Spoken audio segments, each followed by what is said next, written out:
heading up to a peak, 11,300 feet plus, and I'm gonna spend the night at a lake at the base of this mountain, or very close to. Of course, you can see I've got my pack on. I am sporting 30 pounds. Now that 30 pounds includes the camera that you're looking through, 3 batteries for that camera, a second camera, a tripod. So 30 pounds is coming in at pretty good. Now this is just an overnight as well, so that helps. But I'm very excited. This is going to be some very rugged country, and I don't know if I'm going to be able to make it to the top of this peak or not. We're going to have to see based on conditions when we get up there, and I'm talking about snow. So this will be very interesting. Stick around. Going to have lots of fun.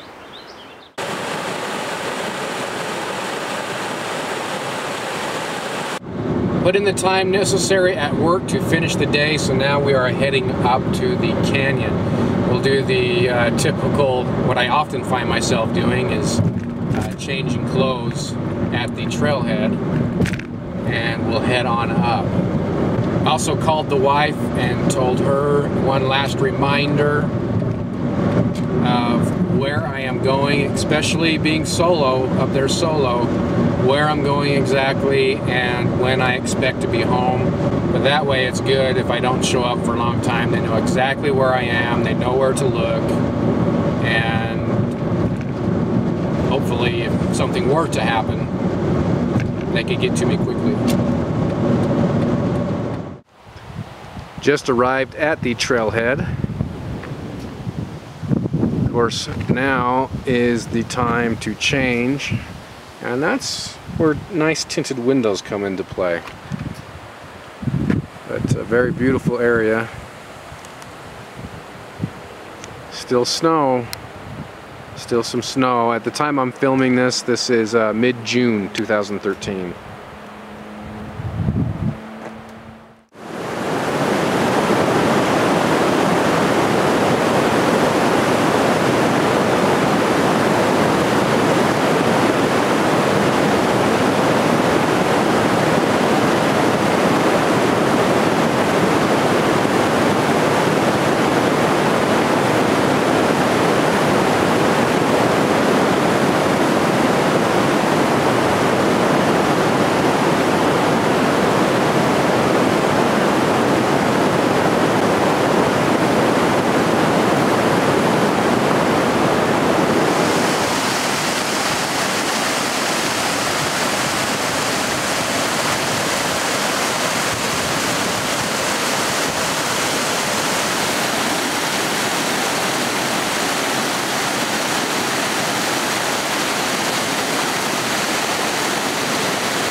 Wouldn't you know it, I forgot my hat. And for those out there that are follically challenged, like myself, you realize how important protection of a bald head is when you're out in the sun. So another reason I love having a handkerchief on me. One of the many, many reasons that it can be used, or many ways it can be used. Overall, this hike is going to be, I think, 4 miles, maybe 4+ miles. And some of you may think, that's not bad.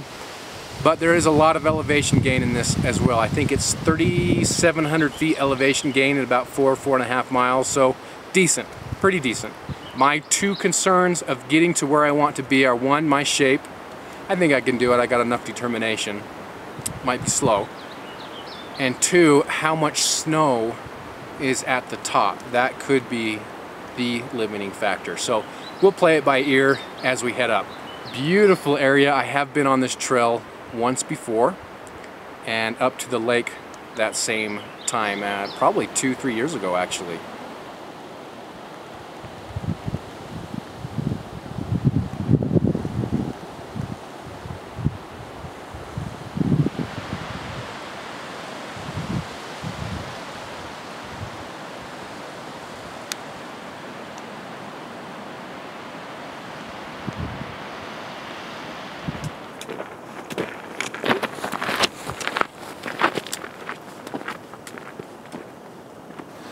Well, I'm making progress.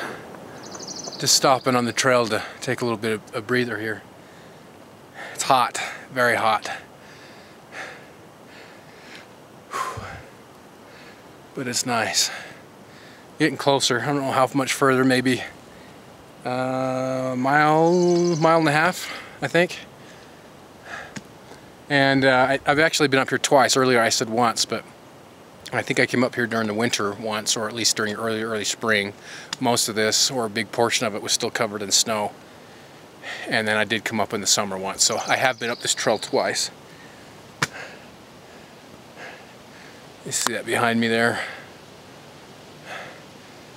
Nice.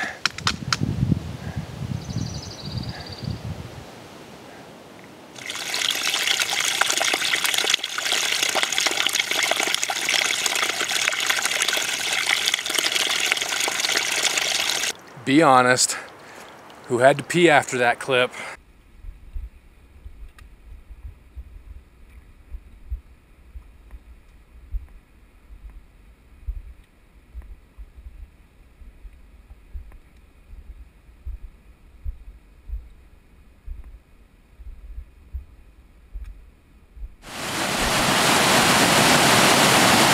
This will give you guys an idea of what we're dealing with.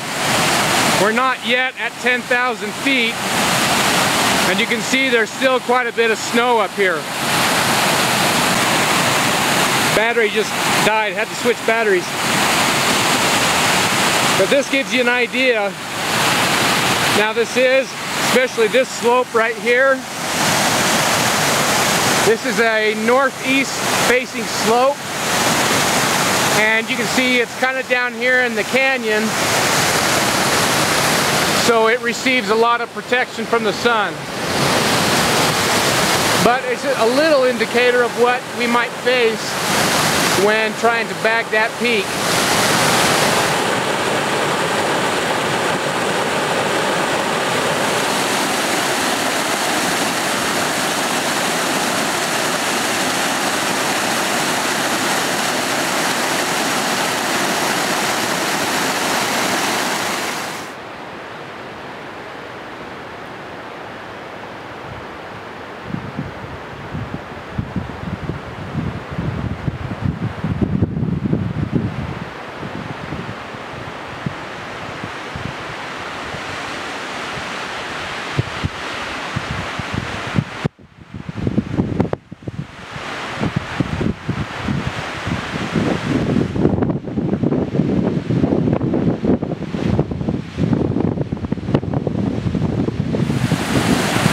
Lots of little rivers and streams, big rivers on this one. I can't tell you how many I've crossed, how many little streams I've walked up. But you can see right here, we're starting to get into some bigger, heavy snow. And we are getting close. Getting close. We're kind of on the last leg, probably another half hour. And we'll be sitting at the bottom of this cirque, getting prepared to settle in for the night.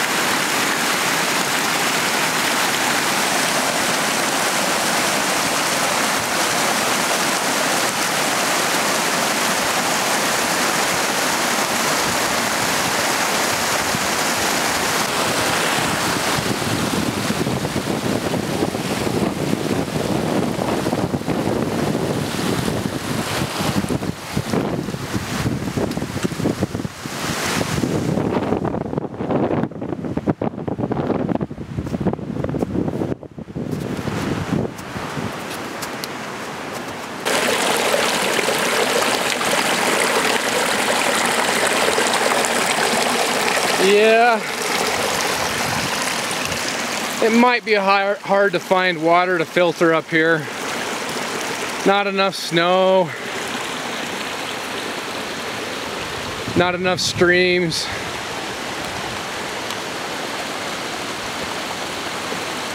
Yeah, I might be in a lot of trouble with water. If you can't tell, I'm being extremely sarcastic. Right now, I count 1, 2, 3, 4 is kind of a boggy one. 5, this one we just started out on. There's 6 right there. Of course, a lot of these, they come down and they converge together. But lots and lots of moisture up here.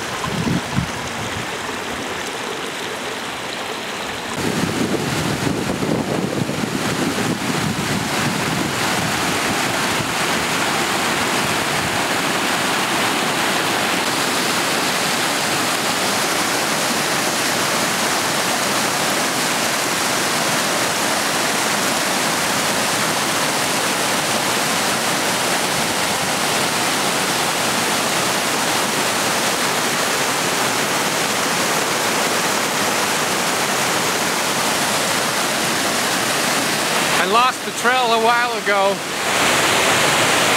The snow, like I said, there's a lot of it up here right now in big patches, at least this low, in comparison to where I'm going anyway. So I'm just following it up.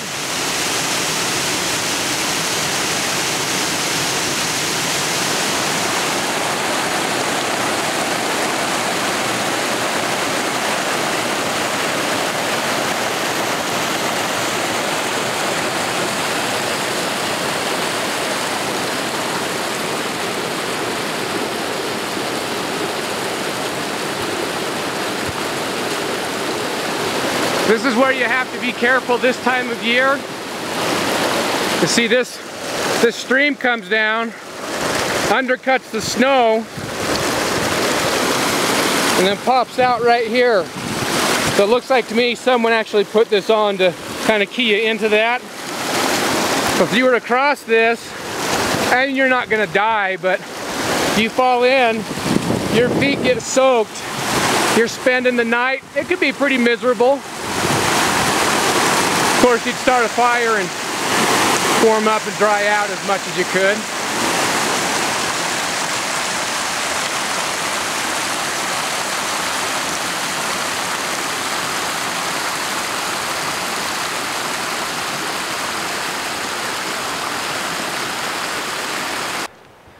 Not quite there, but it's right up over this lip here, just a little bit. You can kind of see what I'm heading towards. I'm tired.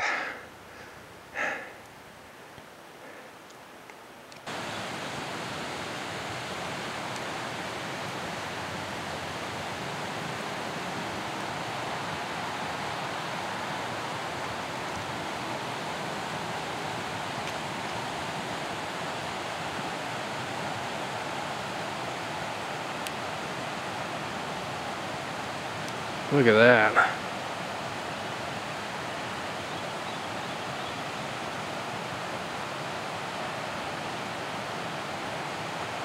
Tell you what, I am lucky to live where I do, but you certainly have to take advantage of this.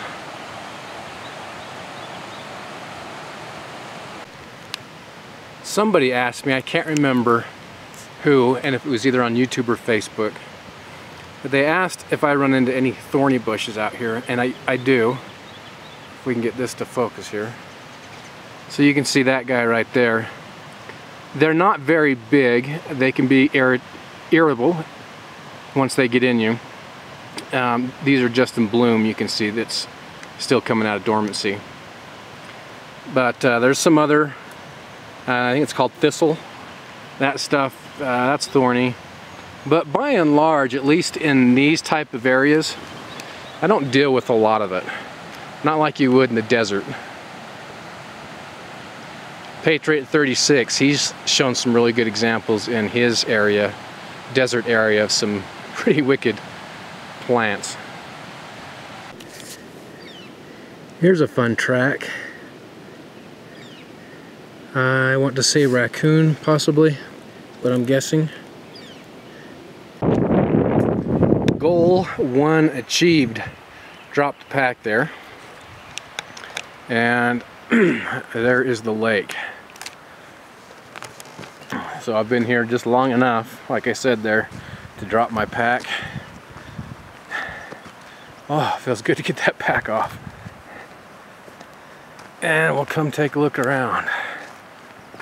Beautiful area. Seen a fair amount of people, probably say half dozen on my way up. This is a popular area. And this is a little cirque that we're in.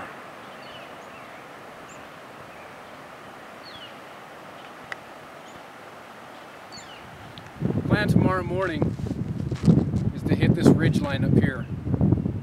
We'll hit this ridge line, come up, and this peak that you see over here, that's not the peak. That's what's known as the false peak. And we're going to have to traverse a little while on the just the knife ridge on top of the mountains, and then we'll hit the true peak that's west of this area. So we'll break off east of this lake. We'll kind of follow up this little cirque here. There's another runoff lake that sits up above this at 10,000 feet. This is about 9,800 feet, I believe. And then we'll jump up, like I said, and hit that knife ridge and head on over. Again, evaluating it every section of the way, every step of the way, make sure it's safe, make sure it's doable. It should be from what I've studied about it. It ought to be pretty fun. Now, I need to find a place to set up camp and kick back and relax.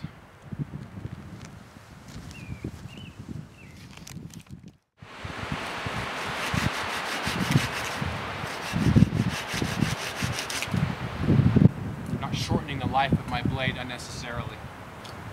If I was up here for a long period of time, that's something I definitely would want to do.